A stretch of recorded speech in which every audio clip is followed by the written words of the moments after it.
नमस्कार, मी प्रियाच्या सोपी रेसिपीमध्ये तुम्हा सर्वांचं खूप खूप मनापासून स्वागत आहे। तर आज आपण झणझणीत माशाचा रस्सा कसा बनवायचा ते बघणार आहेत। तर रेसिपी एकदम सोपी आहे। व्हिडिओ शेवटपर्यंत नक्की बघा आणि व्हिडिओ जर आवडला असेल तर माझ्या चॅनलला प्लीज सबस्क्राइब आणि लाईक करा। चला तर मग रेसिपीला सुरुवात करूया। तर हा जो माशाचा रस्सा बनवलेला आहे तो तुम्ही भाकरी बरोबर, चपाती बरोबर किंवा भाताबरोबर सुद्धा खाऊ शकता। खायला खूपच छान लागतात। चला तर मग रेसिपीला सुरुवात करूया।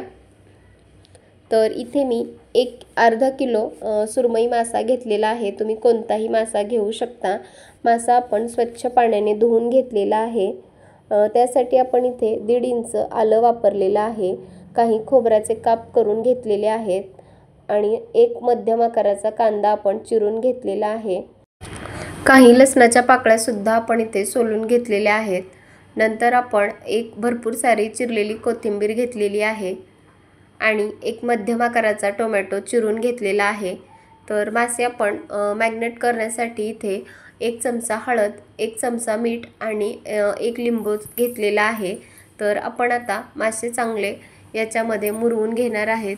तर सगळ्यात अगोदर आपण माशावरती मीठ टाकून घेणार आहेत। नंतर आपण हळद टाकून घेणार आहेत आणि आपण जो लिंबू घेतला होता त्या लिंबाचा सर्व रस आपण या माशावर पिळून घेणार आहे। तर लिंबाचा रस पिळल्यामुळे माशाचा जो ओशाळपणा आहे तो निघून जातो आणि खाताना सुद्धा खूप छान टेस्ट येते। जर तुमच्याकडे लिंबाचा रस नसेल तर तुम्ही कोकमचा आगळ सुद्धा वापरू शकता। तर आता मीठ आणि हळद, लिंबाचा रस आपण माशाला सर्व व्यवस्थित लावून घेणार आहेत आणि हे मासे आता आपण अर्धा तासासाठी बाजूला ठेवणार आहेत।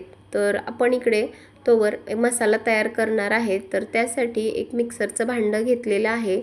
त्यामध्ये आपण अद्रक, खोबऱ्याचे काप आणि उभा चिरलेला कांदा, नंतर एक टोमॅटो त्यामध्ये टाकून घ्यायचा आहे। लसूण पाकळ्या त्यामध्ये टाकायच्या आहेत आणि इथे जी आपण कोथिंबीर घेतली होती त्यामध्ये टाकून याचं एक वाटण करून घ्यायचं आहे। जर तुम्हाला आवश्यकता असेल तर यामध्ये तुम्ही 2 ते 3 चमचे पाण्याचा वापर करू शकता। तर बघा इथे आपण एक वाटण करून घेतलेलं आहे। जेवढं शक्य होईल तेवढं आपल्याला एकदम बारीक वाटण करून घ्यायचं आहे। तर वाटण आपलं तयार आहे। तर आता आपण लगेच माशासाठी फोडणी तयार करणार आहेत। गॅसवरती कढई गरम करायला ठेवली आहे। त्यामध्ये आपण 2 ते 3 चमचे तेल टाकून घेतलं आहे आणि तेल चांगलं तापलं की त्यामध्ये आपण जो मसाला तयार करून घेतला होता तो टाकून घ्यायचा आहे आणि हा मसाला आपल्याला 2 ते 3 मिनिट चांगला परतून घ्यायचा आहे। कारण हा मसाला आपण इथे भाजून घेतला नव्हता, त्यामुळे 2 ते 3 मिनिट आपल्याला चांगला त्याचा कच्चापणा जाईपर्यंत परतून घ्यायचा आहे। तर बघा इथे मी 2 ते 3 मिनिट चांगला हा जो मसाला आहे तो परतून घेणार आहे। तर 2 ते 3 मिनिट झालेले आहेत। चांगला मसाला खाली चिकटू नये म्हणून आपण चांगलं त्याला हलवून घ्यायचं आहे। नंतर यामध्ये आपण 1 चमचा धने पावडर टाकून घ्यायची आहे। 1 चमचा काळा मसाला टाकलेला आहे। हा मसाला जो आहे तो घरगुती आहे आणि 1 चमचा आपण इथे लाल तिखट वापरलेला आहे। अगदी झणझणीत व्हावं यासाठी आपण लाल तिखट सुद्धा वापरलेला आहे।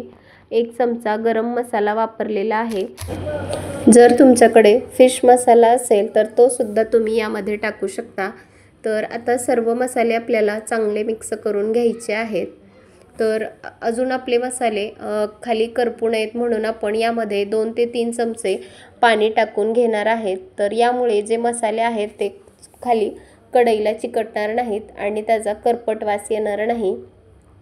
तर बघा इथे मसाले आपण चांगले मिक्स करून घेतलेले आहे आणि त्याला रंग सुद्धा खूप छान आलेला आहे। तर एकीकडे आपण पाणी गरम करून घेतलेलं आहे। तर कधीही माशाचा रस्सा बनवत असाल तर त्यासाठी आपण इथे गरम पाण्याचाच वापर करायचा आहे।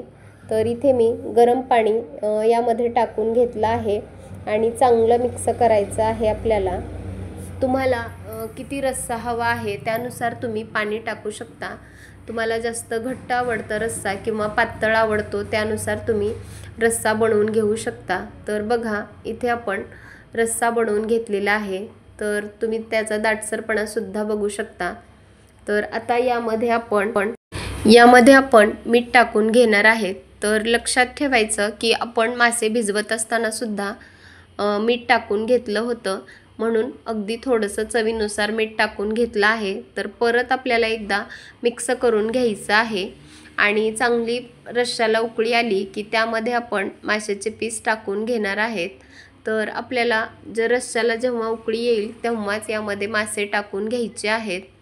तर बघा चांगली उकळी आलेली आहे आणि एक एक करून आपण यामध्ये माशाचे पीस सोडून घेतले आहेत। तर यावरून आता आपण भरपूर सारी चिरलेली कोथिंबीर टाकून घेणार आहेत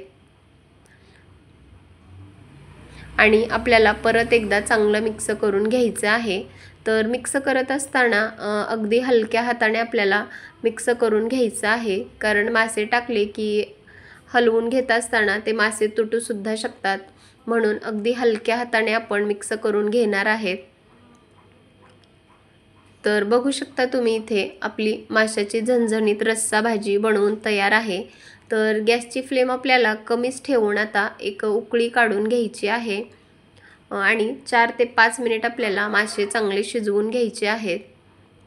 यावर आपल्याला झाकण ठेवायचं नाही, झाकण न ठेवताच आपल्याला 4 ते 5 मिनिट आपल्याला रस्सा आणि मासे शिजवून घ्यायचे आहेत। तर बघा इथे आपले भाजी शिजवून झालेली आहे। तर गॅस बंद करून घ्यायचा आहे। तर बघा झणझणीत माशाचा रस्सा आपला बनवून तयार आहे। तर रस्साला एकदम छान दाटसरपणा आलेला आहे आणि मासे सुद्धा खूप छान शिजलेले आहेत। तर ही रेसिपी तुम्हाला कशी वाटली नक्की कमेंट करून सांगा। पुन्हा भेटूयात अशाच एका खमंग रेसिपी सोबत। तोपर्यंत धन्यवाद।